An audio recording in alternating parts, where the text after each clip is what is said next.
Sunny Anderson, she's the most fun person in the world. So I think it was a Thanksgiving segment where she was going to cook a turkey on her grill in her backyard for us. And we were shooting it with her. And like the weekend that we were supposed to shoot with her was Hurricane Sandy. And that hit New York pretty hard. And we couldn't find turkeys. And the culinary team that was shopping for the segment was like trying to get all the ingredients, and they went to like tons of stores to find a turkey. They finally found one. And when they went to cook it at Sunny's house, it was rancid.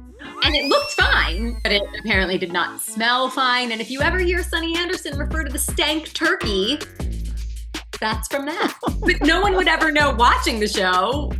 It just didn't get eaten and it smelled really bad. But God bless Sunny Anderson and our culinary team. They found a turkey.